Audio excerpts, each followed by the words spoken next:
LNG TV, the official media channel partner for Gastech 2021. Well, I am delighted to be joined by Anatol Feygin, the Chief Commercial Officer of Cheniere Energy. Anatol, thank you very much for joining us here. How are you finding Gastech so far? Pleasure. Thank you for having us. It's a good event. It's for many of us first time to be back on this type of a stage. Some of us have snuck out for small trips here and there over the last year and a half, but this is the first time that you're seeing a lot of the customers and a lot of the partners that historically you've seen multiple times a year. So it's very good. Of course, not as well attended as in some of the years past, but a very good event for us nonetheless. It's good to discuss some of the big topics face to face. Now, you're on a panel today asking how gas and LNG suppliers can reduce emissions across their value chain. What do you think are some of the important areas that you can focus on with Cheniere? Well, first of all, I think it's critical for the industry to focus on this issue. I have, over the last couple of years, made the analogy to the automotive industry, which for periods in its cycle focuses on horsepower and for periods focuses on efficiency.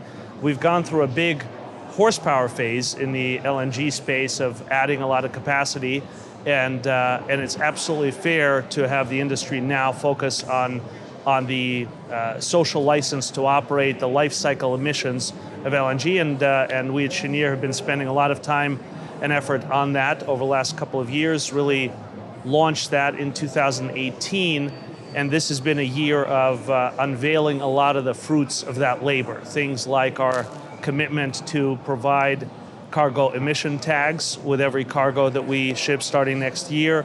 The single biggest achievement of the year was the publication of our peer-reviewed life cycle analysis. And specifically to your question, I think before the industry focuses on specific issues, the industry needs to have a very good understanding of where it stands today.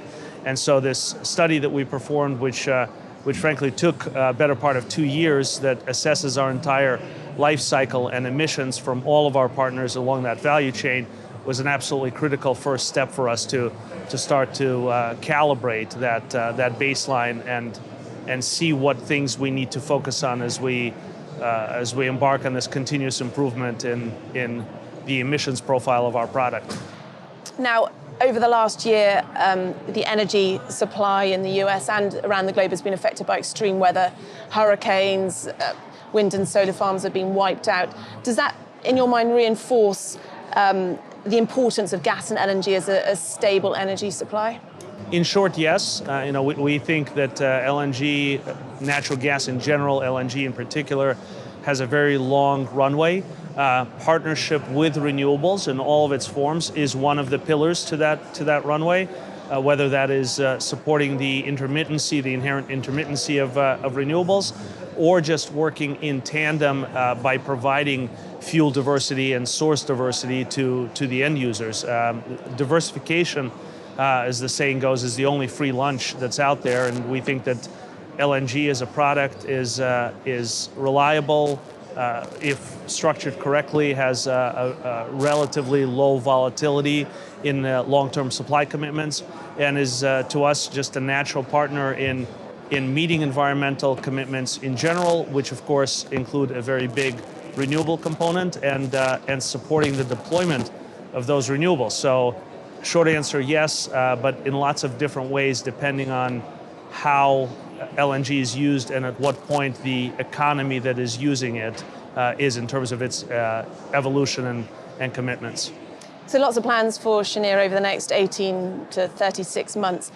Be great to hear some of those, perhaps some of the other investments that we might see from the company, but reflecting on where Cheniere has progressed over what has been a very short time in the last decade, really, from a relatively minnow to one of the biggest global LNG businesses around. What are you most proud of? Thank you. Well, first of all, I'm honored to be here representing Cheniere and those achievements.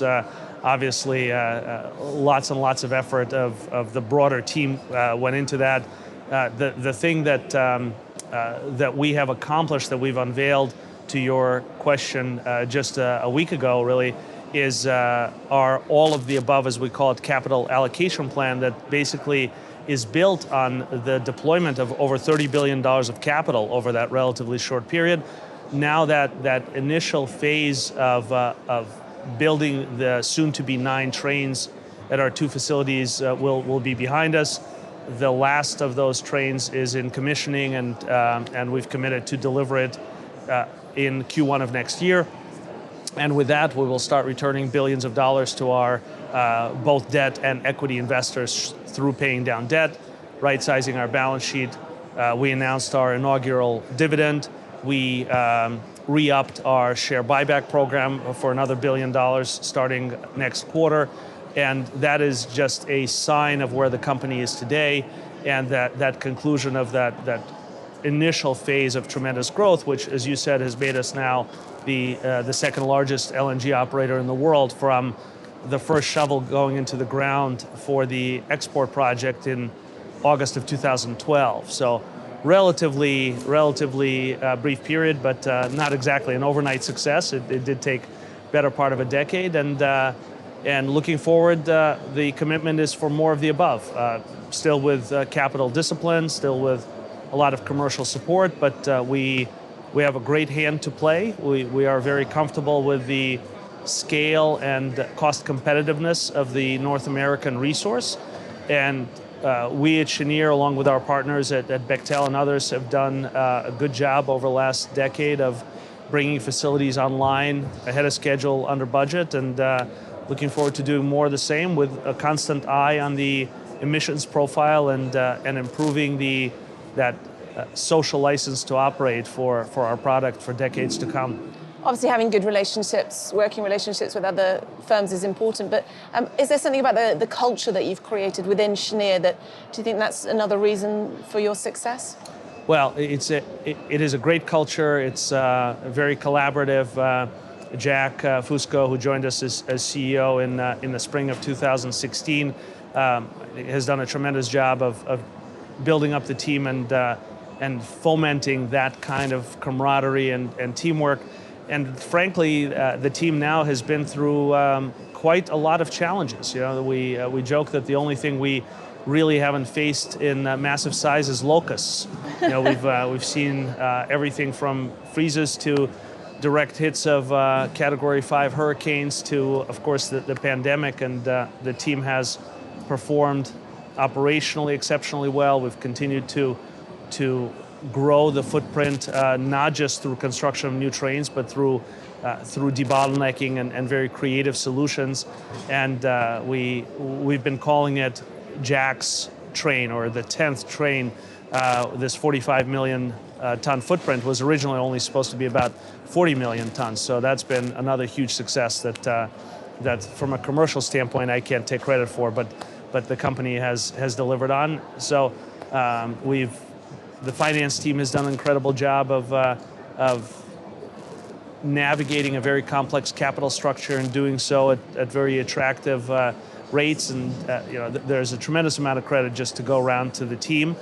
And it's a true team. You know, everyone pulls together, and we do have very large meetings from time to time, because a lot of input is sought and incorporated. But it is a great culture today, and of course, as the world opens up and as economies open up, and we're in this part of the cycle, very different from last year, which was fraught with tremendous challenges.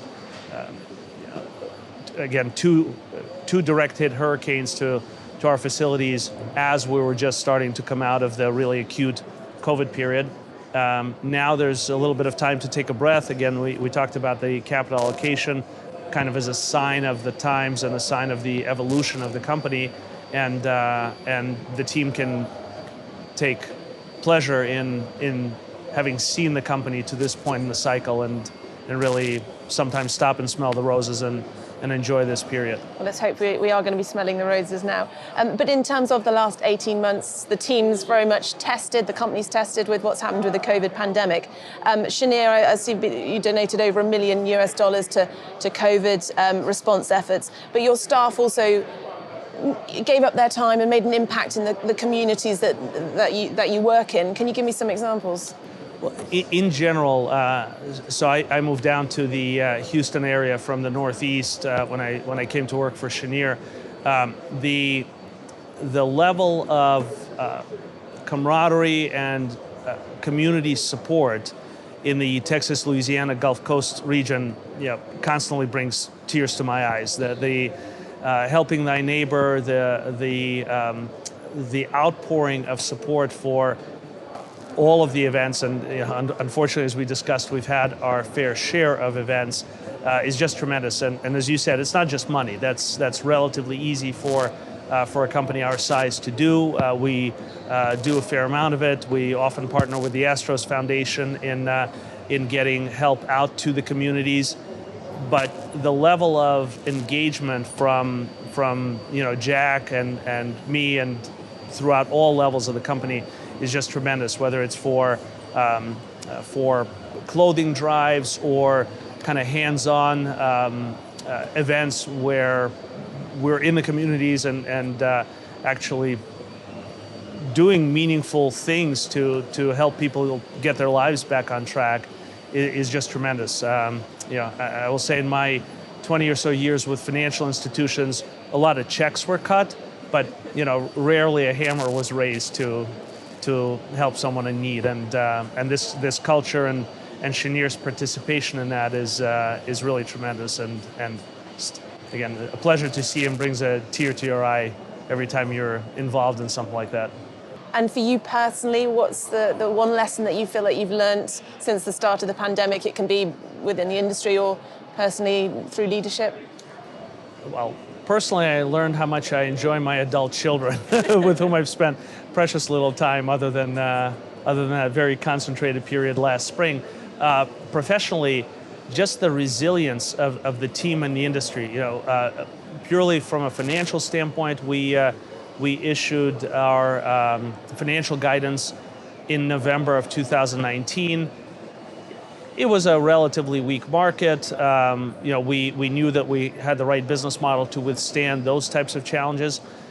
Obviously, did not see anywhere near the extent that the pandemic would, the impact that the pandemic would have, and the way that the company operated. One of the, again, just to go to the finance side, because it's easy to put that into numbers. Cheniere raised $8.5 billion in 2020 in the middle of this crisis, and in the middle of, at times, the capital markets being completely frozen. We did a number of transactions that actually reopened that portion of the capital market, whether it was just a credit facility for one of our projects, or accessing the debt markets. Really reopened those markets in April, May of 2020. And then from an operational standpoint, the teams, with the constant challenges of the lockdowns, of COVID, being able to run the facilities and withstand the challenges operationally of the business model that allows our customers to flex volumes up and down quite dramatically. The U.S. industry overall, and Cheniere as a good proxy for that, increased volumes almost 50% in the second quarter year on year, because of how much the facilities were turned down. So to run them in that low volume state, with a lot of the labor force remote, undergoing all these challenges, zero workforce COVID transmissions in the interim. So all of those balancing acts were just amazing that we, and frankly the industry at large, was able to navigate that. And by the time 2020 was in the books, LNG actually managed to grow a little bit year on year, about 1%. So to your earlier question of does LNG deserve a role in the energy transition and complementary to renewables, I think that's as good a testament as any of the flexibility and yet resilience of the industry through all those challenges. And to Cheniere itself. Anatol, thank you so much for joining us here on LNG TV, and enjoy the rest of Gastech. Pleasure. Thank you for having us.